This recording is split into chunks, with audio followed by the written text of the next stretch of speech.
Hi, I'm Femi OK and you're in the stream. Today, Canada's federal election is next week, and one topic in particular has been making a surprising amount of conversation. A full first veil, or the niqab, and whether or not it can be worn during citizenship ceremonies. So how did this become a hot button election issue?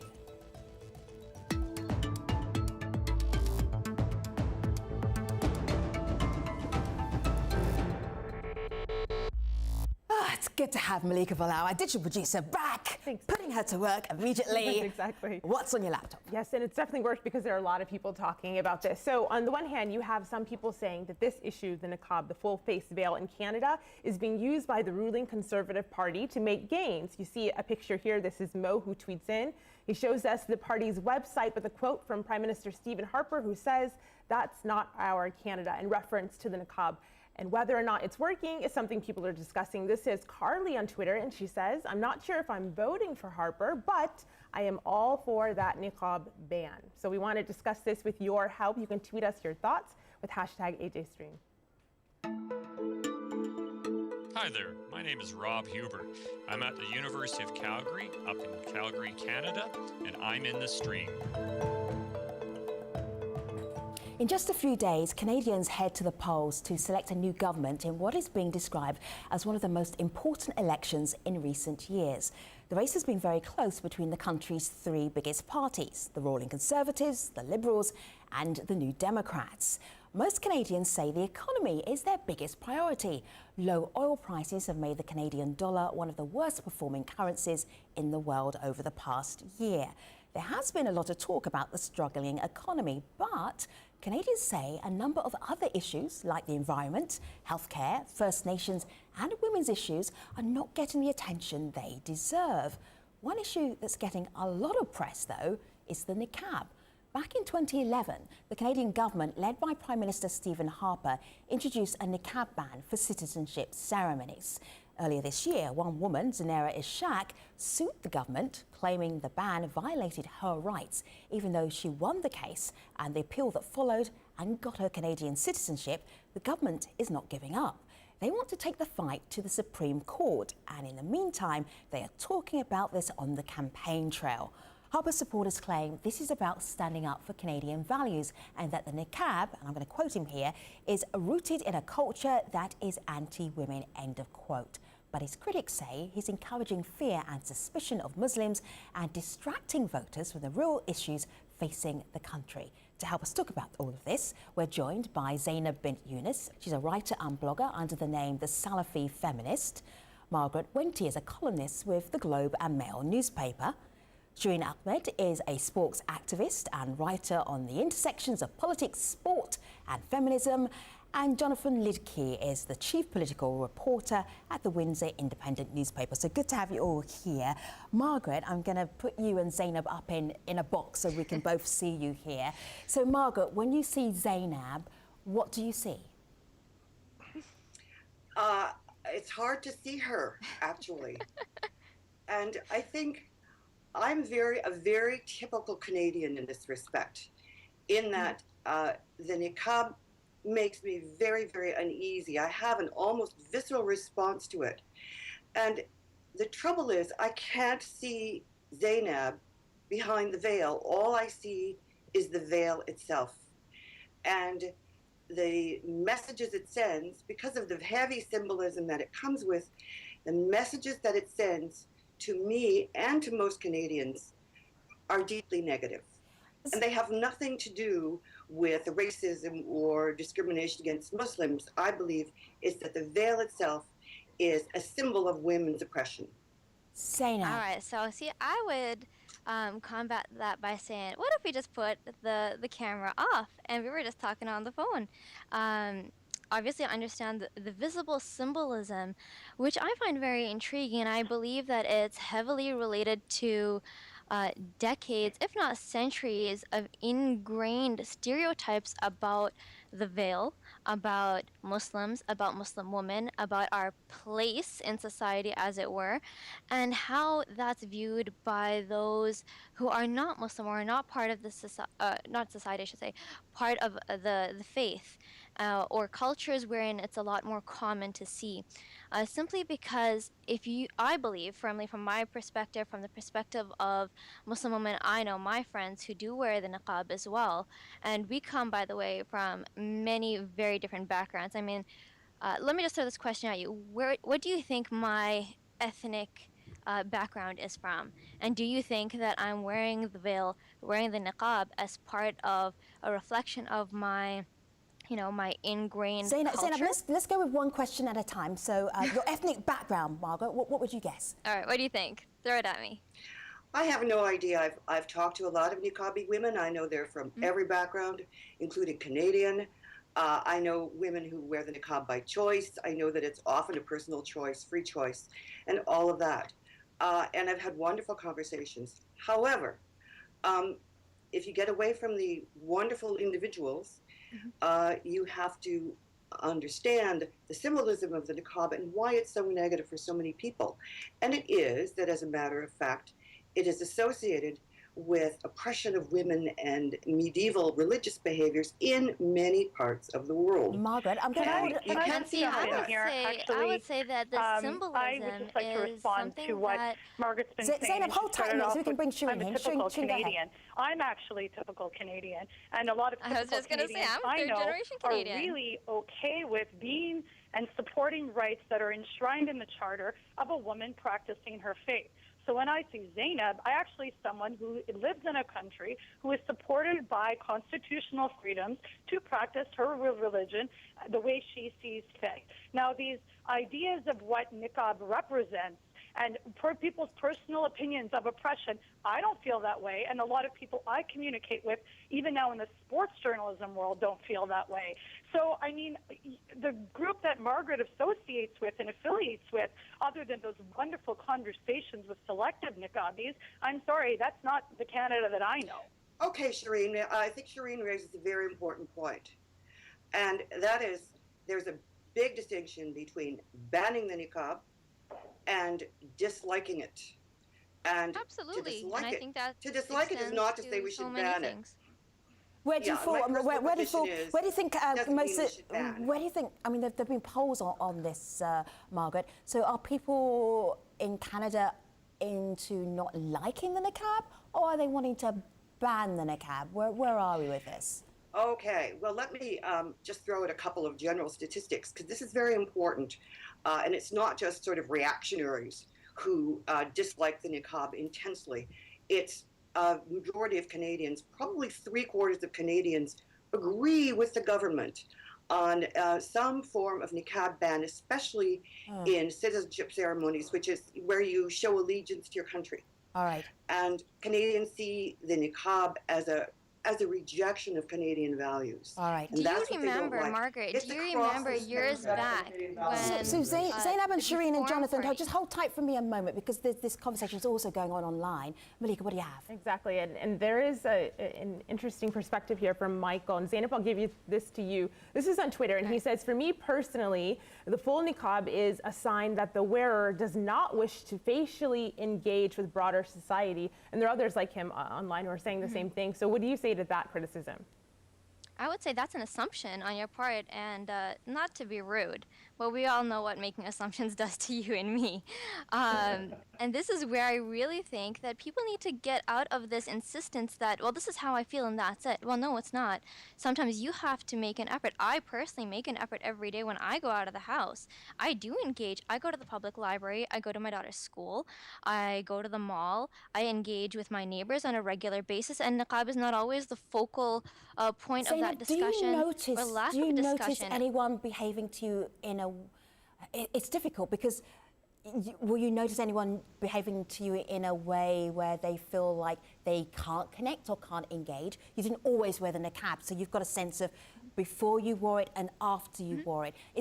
Are people exactly the same to you? Yes, actually, if anything, I would say that with niqab, I've had more people, more Canadians, and I love this about where I live, in particular the West Yeah. Coast in BC, that people will make an effort to get past their discomfort.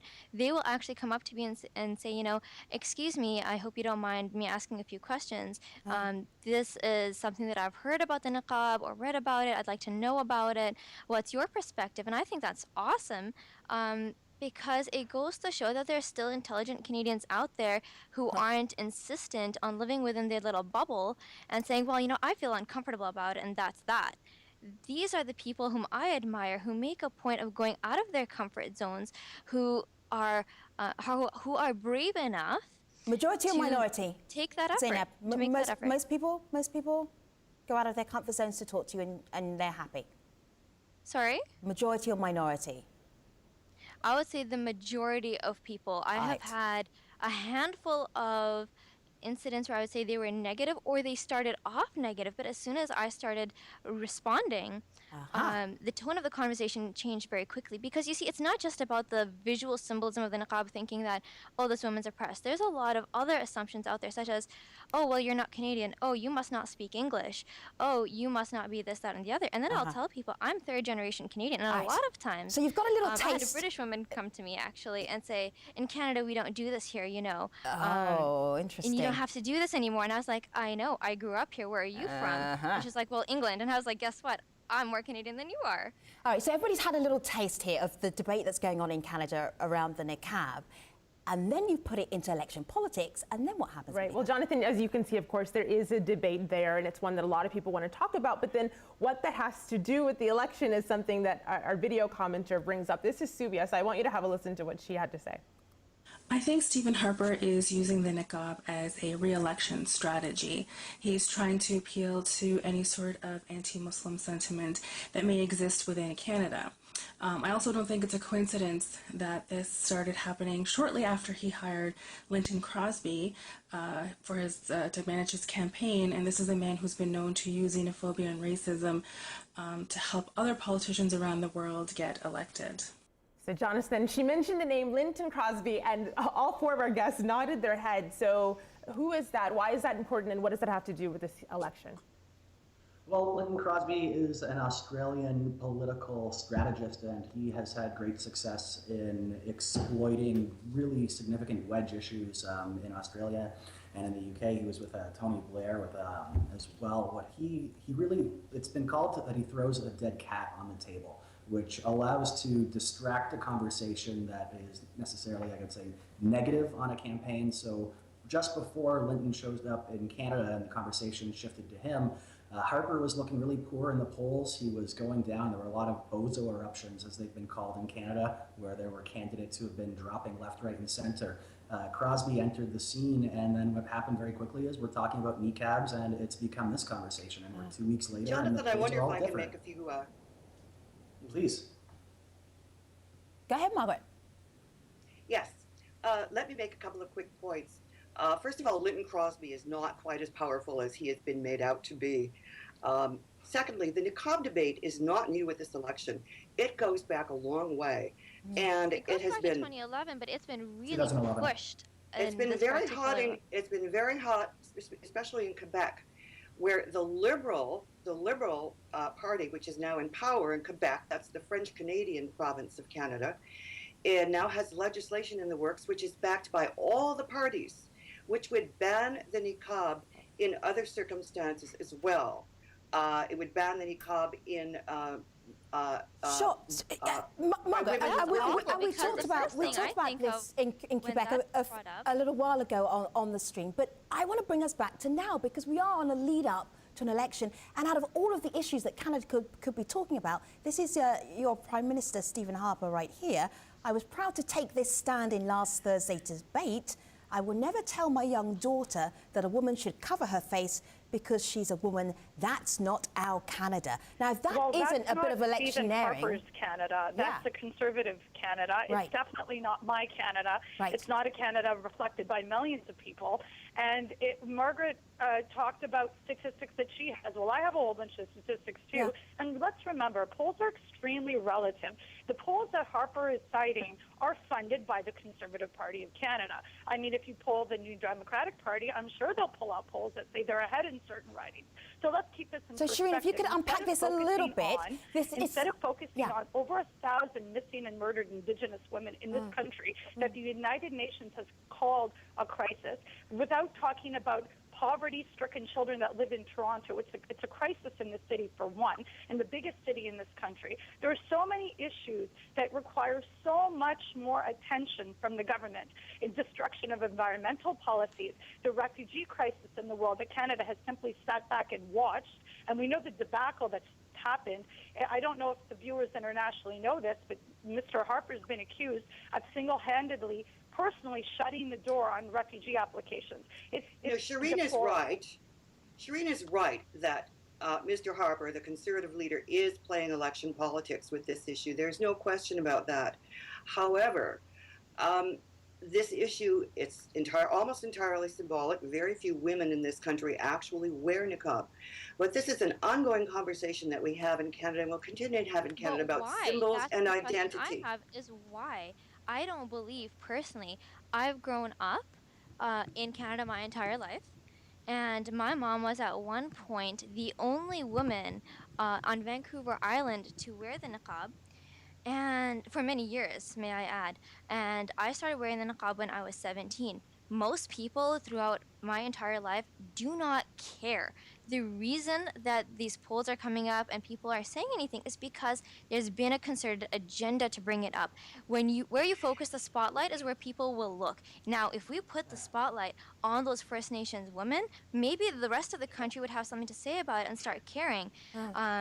We're so focused. Well, you can't. Unfortunately, on you can't this get away niqab, from the fact. But people, like the people who were saying, "Well, I feel uncomfortable about it," there's no effort made to unpack that discomfort. I'm and smelling look beyond something. it. I think, Jonathan, that might be the smell of a dead cat. Is this what you're talking about here? That we're just a few days before the Canadian election, and we're discussing the press talking about, and people in Canada talking about the niqab that probably only a few hundred people actually wear. But I'm also, I can show you 10 headlines here all saying the same thing. Hold tight for a moment, Margaret.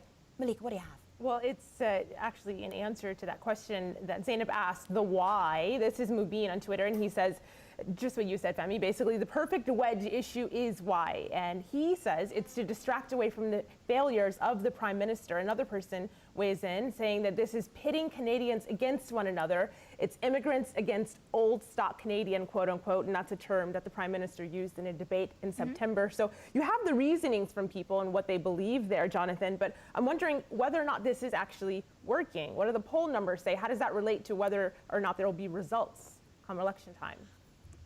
Well, I mean, we've been talking about this. The polls, they go up and they go down. What I know is that there's a lot of conversation about this. As we said, the dead cat is on the table, so to speak. There's media that we're talking about this right now. But that's not to say that the very serious issues haven't been discussed at all during this election. It's been 11 weeks, and we've only been talking about the niqab, quite honestly, for about 2.5 to 3 weeks. We had lots of debates. There was a foreign policy debate that they had. There's domestic issues. We talked about the economy.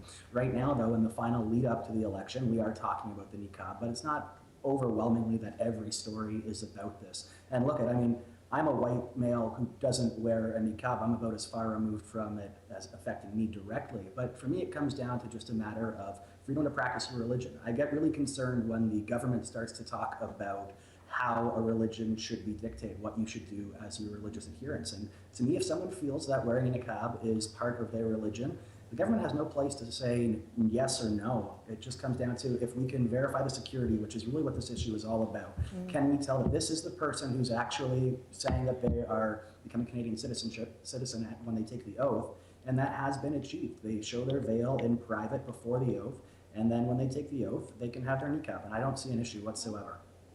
I mean, this is, for somebody, I was born and raised in Canada. I mean, you want to talk about a typical Canadian? I'm bilingual, fluently in French and English, multilingual actually. I played ice hockey as a child, and I just talked about poutine. So, I mean, I'm pretty much, other than what I look like, the stereotype of a Canadian. Now, let's be very clear about something. This issue is also, for me, a very feminist issue. This is a conservative government dictating what a woman should wear. This is not about an interpretation of someone's religion or culture. It is really about white privileged men dictating to women, infringing on their bodily autonomy, what they can wear. And this is 2015. It's appalling. Shireen, and I I'm would just like to bring up point really out, quickly a quote that I love I would like from to Arundhati. add Just that one sec, Margaret. there's A quote from Arundhati Roy talking about, this is similar because Margaret mentioned Quebec. Now, the ban in France, if people aren't familiar, there's a niqab ban in full-fledged force. Now, the quote is very specifically, and I'll paraphrase here, coercing a woman out of niqab or burqa is as dangerous as coercing her into one. It's about violence, and that violence is dangerous precedent to set for this country, particularly one that the Supreme Court of Canada has already established is that woman's right. Shireen? I wonder what to make of the fact then that every feminist in Quebec, and every political leader, no matter what their gender, no matter what their party, advocates some restrictions on the niqab in public. I wonder what to make of Cairo University, which is banned the niqab among professors. So ladies, Shireen, hold tight. Shireen, hold tight. Jonathan, hold tight. Zainab, hold tight for a moment. Shireen, give me a moment, because Shireen, we can pick up people from there. That's Shireen not can't true. hear me. Oh, Shireen's ignoring me. All right, Shireen, allow Margaret to respond to you, so then I can hear both of you. Go ahead, Margaret, briefly. There are niqab debates everywhere, all around the world, including Cairo, where Cairo University has banned the niqab among female professors because, I guess they've decided that that's the legitimate thing to do. In the province of Quebec, which is in every way extremely liberal, all the leading feminist groups are anti-niqab in certain occasions, not all the time, but under certain circumstances. Niqab debates are happening all over Europe. You cannot simply dismiss everyone who objects to the niqab as a racist or a bigot or anti-Muslim. not at all, but that's just to demonize people. No, but can I say that they're anti-Canadian if they're actually going against what's enshrined in the Charter of Shireen, Freedom hold and tight for a Rights minute, because I want to in hear the Zainab Canadian just very briefly. Constitution? I'm not going to call them xenophobic And or Zainab? racist if that offends them. Shireen, allow the woman who's actually wearing the niqab to actually respond. Shireen, give me a moment. Every feminist in Quebec is anti-niqab. That is simply not true, and there are coalitions Absolutely, in and I agree, solidarity because with have that. you gone and It's not spoken true. to every feminist in Quebec?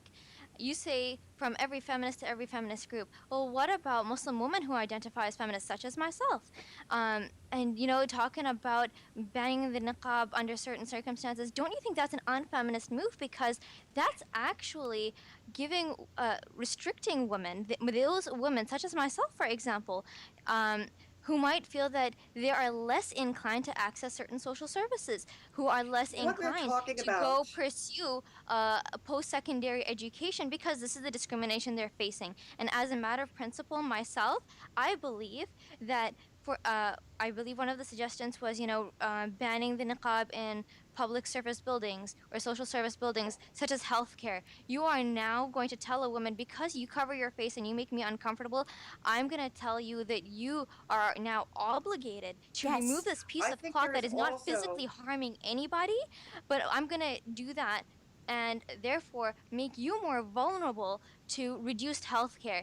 Forget that. When we engender attitudes like this, then there are cases, put the niqab aside, where there's already racism and discrimination against First Nations individuals who try to access health care. All right, we're almost at the end of this part of the show. So Zainab and Margaret and Shireen and Jonathan, just give me a moment, because we don't want to crash into the end of the show, and then I'm going to take you all to the post-show, because we've still got a lot of debating to do. Malika, what do you have? This is one sentiment that actually a lot of people seem to be sharing with the stream right now. This is Smith, who writes in, there are less than 300 people wearing niqab in Canada. There are 10,000 who want good, secure jobs. And there are other people saying that there are other issues that we should be looking at. Jonathan, this is really interesting from a political perspective. Do you think there's somebody sitting there politically working for the Conservative Party thinking this is actually a good plan, this is going to take us through? Or is it just taking advantage of the circumstances of the time? What do you think? Well, I mean, it's a new topic right now in the past 2 weeks, but this is a topic that goes back to at least 2011 in Canadian politics. It's not a new one. As Margaret says, there are overwhelmingly a lot of Canadians do support this, but I think that there is a bit of, I wouldn't call it a misinformation campaign, but I know that in my conversations with a lot of people, it's that security objective that people are really concerned about. The Canadian values one comes up often, but it's really just the security one. And once you explain, no, we do verify who they are, all right. the Jonathan whole conversation Liedtke sort of ends. is the chief political reporter for the Windsor Independent newspaper. We also have Shireen Ahmed, Margaret Wente and Zainab bin Younus. We're taking them to the post show. Streamed on aljazeera.com. Thanks for watching.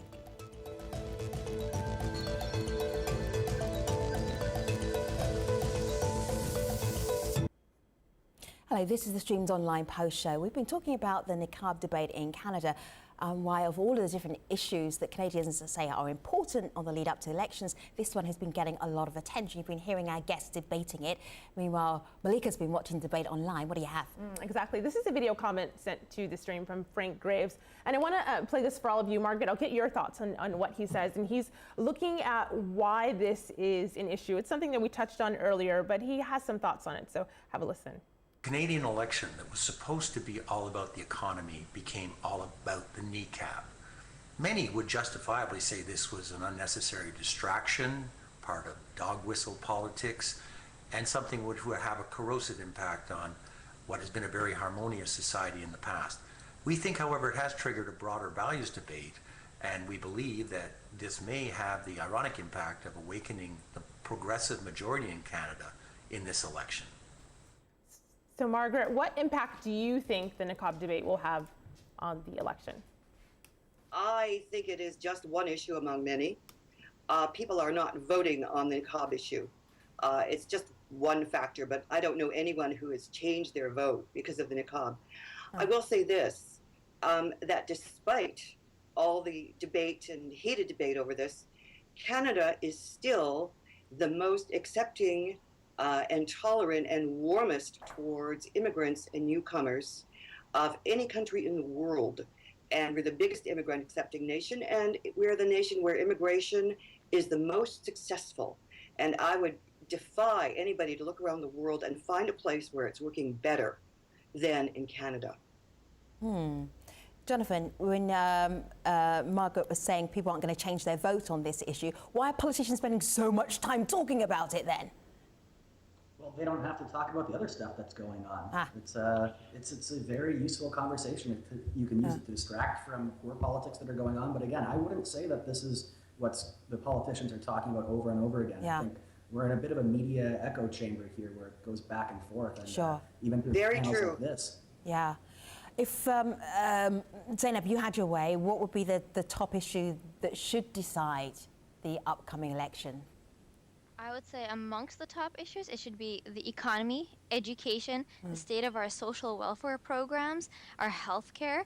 I was quoted a figure, I don't know how accurate this is, that Stephen Harper spent $300,000 trying to take Zainab Ishaq to court and have her prohibited from wearing the niqab during the citizenship ceremony. How ridiculous is that when BC is facing a nursing shortage? How ridiculous is that when we have violence against women is extremely high, all kinds of violence. When we look at the money that Stephen Harper took out of our social welfare programs, do you know how many women and children and other vulnerable individuals were placed at risk because shelters were closed, all right? Like, all those things matter to me as a woman, as a feminist, as a Canadian, a hell of a lot more than whether I and like a few hundred other women in this country are wearing this niqab.